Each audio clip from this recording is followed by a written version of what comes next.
Assalamualaikum warahmatullahi wabarakatuh. Perkenalkan, nama saya Andi Naim, MPMB 1A 021093. Di sini saya akan mempresentasikan tugas individu saya dengan mata kuliah Perbandingan Hukum Pidana yang berjudul Asas Non-Retroaktif.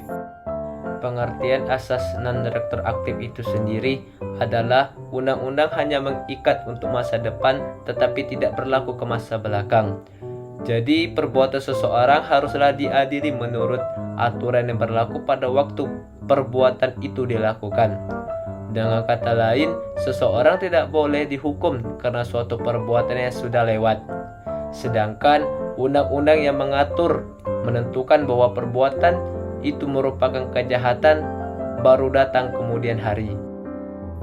Asas non-retroaktif itu sendiri diatur di dalam Undang-Undang Dasar Negara Republik Indonesia tahun 1945 pasal 28I ayat 1 dan Undang-Undang Nomor 39 tahun 1999 tentang Hak Asasi Manusia pasal 4 yang pokoknya menyatakan bahwa hak untuk hidup, hak untuk tidak disiksa, hak kebebasan pribadi, hak untuk kemerdekaan pikiran dan hati nurani, hak beragama, hak untuk tidak diperbudak, hak untuk diakui sebagai pribadi di hadapan hukum, dan hak untuk tidak dituntut atas dasar hukum yang telah berlaku surut adalah hak asasi manusia yang tidak dapat dikurangi dalam keadaan apapun. Di dalam konteks hukum pidana di Indonesia, asas non-retroaktif diatur di dalam pasal 1 ayat 1 KUHP lama dan pasal 1 ayat 1 KUHP baru, yaitu Undang-Undang Nomor 1 Tahun 2023 yang menyatakan tidak ada satu perbuatan pun yang dapat dikenai sanksi pidana dan atau tindakan kecuali atas kekuatan peraturan pidana dalam peraturan perundang-undangan yang telah ada sebelum perbuatan itu dilakukan. Menurut pasal 1 Undang-Undang Nomor 1 Tahun 2023 ini mengandung asas legalitas yang menentukan bahwa suatu perbuatan merupakan tindak pidana jika ditentukan oleh atau didasarkan pada peraturan perundang-undangan. Asas legalitas merupakan asas pokok dalam hukum pidana di Indonesia. Oleh karena itu, peraturan perundang-undangan yang mengandung ancaman pidana harus sudah ada sebelum tindak pidana itu dilakukan. Hal ini berarti bahwa ketentuan pidana tidak boleh berlaku surut. Asas non-retroaktif di dalam hukum pidana dapat dikesampingkan atau dapat berlaku surut terhadap kejahatan kemanusiaan seperti pelanggaran HAM berat maupun genosida, sebagaimana diatur di dalam ketentuan pasal 1 ayat 2 KUHP baru maupun KUHP lama yang menyatakan bila mana ada perubahan dalam perundang-undangan sesudah perbuatan itu dilakukan, maka terhadap terdakwa diterapkan ketentuan yang paling menguntungkan baginya.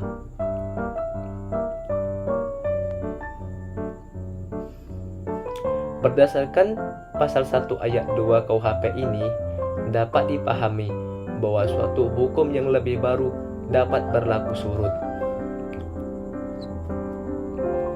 sepanjang hukum yang baru itu lebih menguntungkan bagi tersangka daripada hukum yang lama apabila perkara tersebut masih dalam proses persidangan ataupun belum ada putusan pengadilan.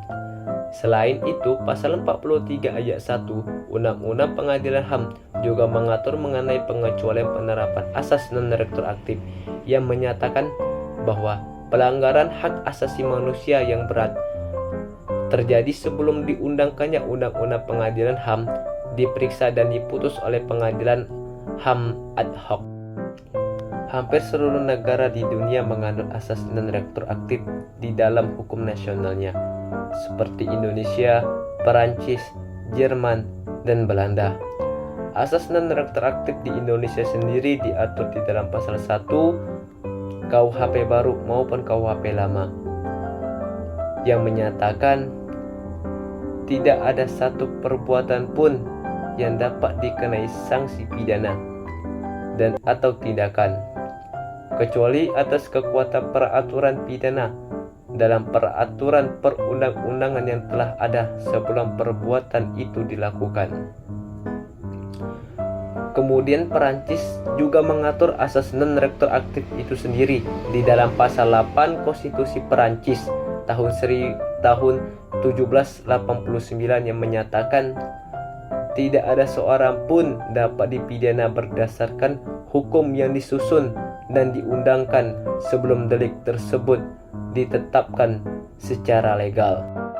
Setelah itu, Belanda juga menganut asas non-retroaktif yang diatur dalam Wetboek van Strafrecht pada pasal 1 yang menyatakan nullum delictum nulla peona sine pravia lege, yang artinya tidak ada delik, tidak ada pidana tanpa peraturan lebih dahulu.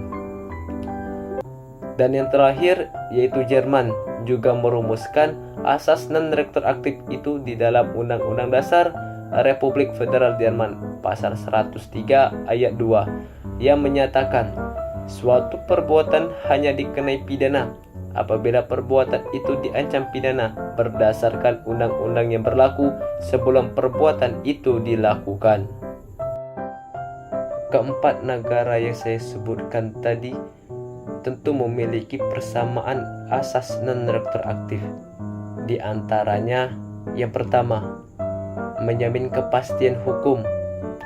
Yang kedua, mencegah penyalahgunaan kekuasaan penyidikan oleh aparat penegak hukum. Yang ketiga, menjaga hak asasi manusia. Yang keempat, aturan-aturan hukum pidana tidak berlaku surut. Dan tentu ada persamaan, tentu ada perbedaan di dalamnya. Perbedaannya, Indonesia diatur di dalam Undang-Undang Dasar Negara Republik Indonesia tahun 1945 dan undang-undang terkait. Belanda mengatur asas non-retroaktif di undang-undang terkaitnya saja. Perancis mengatur asas non-retroaktif di Undang-Undang Dasar Nasional Perancis dan undang-undang terikatnya saja. Jerman mengatur asas non-retroaktif di Konstitusi Jerman dan jurisprudensinya. Hanya itu saja yang dapat saya sampaikan di dalam presentasi saya kali ini. Mohon maaf apabila ada kesalahan, kekeliruan kata. Kepada Allah saya mohon ampun. Saya akhiri. Wassalamualaikum warahmatullahi wabarakatuh.